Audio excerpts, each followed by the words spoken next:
Diqqat qiling, tezkor ob-havo ma'lumotlari. Assalomu alaykum hurmatli tomoshabin. O'zgidromet markazi respublikamiz hududida 16 apreldan 23 aprel kunlariga ob-havo ma'lumotlarini e'lon qildi.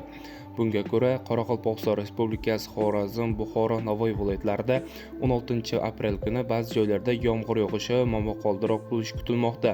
18, 20, 22 hamda 23 aprel kunlari esa yog'ingarchiliklar kutilmaydi. 19, 21 aprel kunlari esa ayrim joylarda yomg'ir yog'ishi, momaqaldiroq bo'lishi kutilmoqda.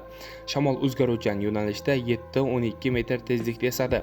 16 hamda 17 aprel kunlari ayrim joylarda shamolning tezligi 15-20 metrgacha, ba'zi joylarda esa 25-28 metrgacha kuchayishi kuzatiladi. Haroratlar kechalari 5-10 darajadan 10-15 darajagacha o'zgaruvchan bo'ladi. Kunduz kunlari esa 13-18 darajadan 22-27 darajagacha o'zgarib turadi.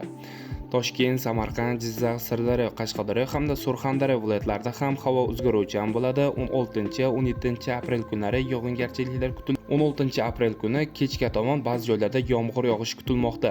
18 hamda 19 aprel kunlari esa yog'ingarchiliklar kutilmaydi. 20-23 aprel kunlari esa ba'zi joylarda yomg'ir yog'ishi, momaqaldiroq bo'lishi kuzatiladi. Shamol o'zgaruvchan yo'nalishda 7-12 metr sekund tezlikda esadi. Ba'zi joylarda shamolning tezligi 15-20 metrgacha kuchayishi mumkin. Haroratlar kechalari 16-17 aprel kunlari 8-13 daraja, 18 hamda 19 aprel kunlari esa 6-11 darajani, 20-23 aprel kunlari esa 12-17 darajani tashkil etadi.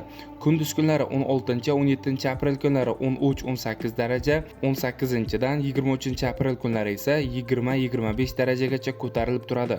Respublikamizning vodiy hududlarida, ya'ni Andijon, Farg'ona, Namangan viloyatlarida ham havo o'zgaruvchan bo'ladi. 16-17 aprel kunlari esa yog'ingarchiliklar kutilmaydi. 16 aprel kuni kechga tomon ayrim joylarda yomg'ir yog'ishi kutilmoqda. 18 hamda 19 aprel kunlari esa yog'ingarchiliklar kutilmaydi. 20-23 aprel kunlari ba'zi joylarda yomg'ir yog'ishi, momaqaldiroq bo'lishi kuzatiladi.